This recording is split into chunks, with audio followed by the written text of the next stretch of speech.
और 40वें दिन भी इजराइल और हमास के बीच कई मोर्चों पर भीषण युद्ध हुआ तो इजराइल के कई शहरों पर हमास ने रॉकेट भी दागे।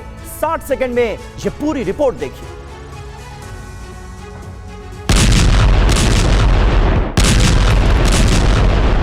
ना हमास सरेंडर करने को तैयार है, ना ही इजराइल का बारूदी ऑपरेशन थम रहा है।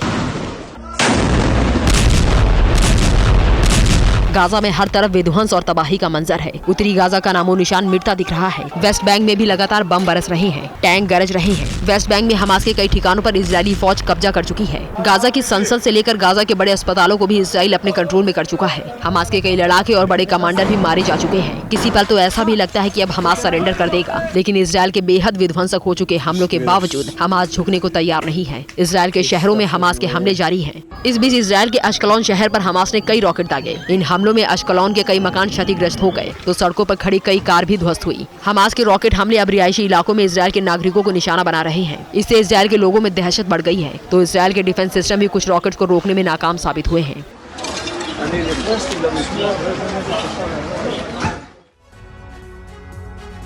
और देखिए एक और बड़ी खबर, और आज सबकी नजर है आज होने वाली जो बाइडेन और जिनपिंग की मुलाकात पर। सैन फ्रांसिस्को में बस कुछ ही घंटे के बाद, करीब 6 से 7 घंटे के बाद ही मुलाकात होगी शी जिनपिंग और जो बाइडेन की। गाजा युद्ध पर दोनों में चर्चा हो सकती है, इस बात की पूरी संभावना है। कई और अहम मसलों पर दोनों में बात होगी, लेकिन गाजा युद्ध पर क्या कुछ कॉन्क्रीट निकलेगा, क्या कोई ज्वाइंट स्टेटमेंट सामने आ सकता है, क्या कोई सॉल्यूशन निकल सकता है, इस पर सबकी नजर टिकी हुई है। तो सैन फ्रांसिस्को में यह मुलाकात।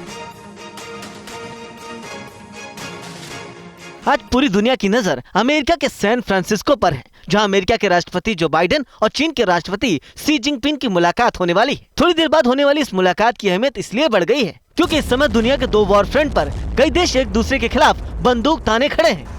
बाइडेन जिनपिंग मुलाकात में सबसे ज्यादा बातें इजराइल हमास जंग पर हो सकती है। अभी तक इस जंग में अमेरिका खुलकर इजराइल के साथ दे रहा है। ऐसे में आज होने वाली मुलाकात में बाइडेन शी जिनपिंग से ईरान पर दबाव बनाने के लिए कह सकते हैं, साथ ही जंग से दूर रहने को लेकर ईरान को सीधा संदेश दे सकते हैं। उधर जिनपिंग इजराइल पर दबाव बनाने को कह सकते हैं। जिनपिंग अस्पतालों पर हमले और गाजा में लोगों की मौत का मुद्दा भी उठा सकते हैं। बाइडेन और जिनपिंग के बीच गाजा में कैद बंधकों के लिए बातें हो सकती हैं, क्योंकि हमास के कब्जे में कई अमेरिकी बंधक भी हैं। अभी तक इजराइल को लेकर जिनपिंग ज्यादा मुखर नहीं हुए हैं। दरअसल चीन अभी यूएनएससी का अध्यक्ष देश है। इस नाते जिनपिंग खुद को विश्व शांति के लिए समर्पित दिखाने की कोशिश कर सकते हैं। और वहीं बाइडेन प्रशासन में इजराइल को लेकर 2 फाड़ होते नजर आ रहे हैं। इजराइल के समर्थन पर बाइडेन के खिलाफ बढ़ी है नाराजगी। इजराइल के हमले में आम लोगों को हो रहे नुकसान पर नाराजगी बढ़ती नजर आ रही है। और अब बाइडेन सरकार भी इजराइल के मुद्दे पर 2 फाड़ होती दिख रही है। ब्लिंकन ने नाराजगी शांत करने के लिए बाकायदा एक चिट्ठी लिखी है।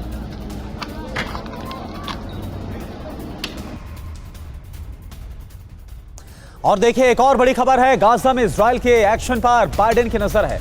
अमेरिकी राष्ट्रपति जो बाइडेन ने नेतन्याहू से बात की है। गाजा में मौजूद बंधकों की रिहाई को लेकर बातचीत की गई है।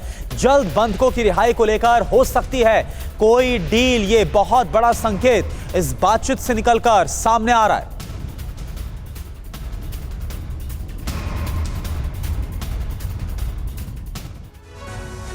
और वहीं हमास के साथ बंधकों पर होने वाला है समझौता, इसके भी आसार हैं। इजराइल और हमास के बीच हो सकता है यह समझौता। अमेरिकी राष्ट्रपति जो बाइडेन का इसे लेकर बड़ा दावा सामने आया है। बातचीत में शामिल लोगों के संपर्क में हूं, यह कहा है बाइडेन ने। अभी 9 अमेरिकी नागरिक लापता हैं, ये आंकड़ा जारी किया गया है व्हाइट हाउस की तरफ से।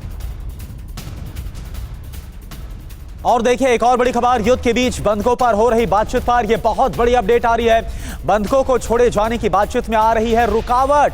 इजराइल और हमास के बीच कई फैक्टर्स रुकावट बन रहे हैं, बाधा बन रहे। रिहा किए जाने वालों के नामों का सत्यापन एक बहुत बड़ी चुनौती है।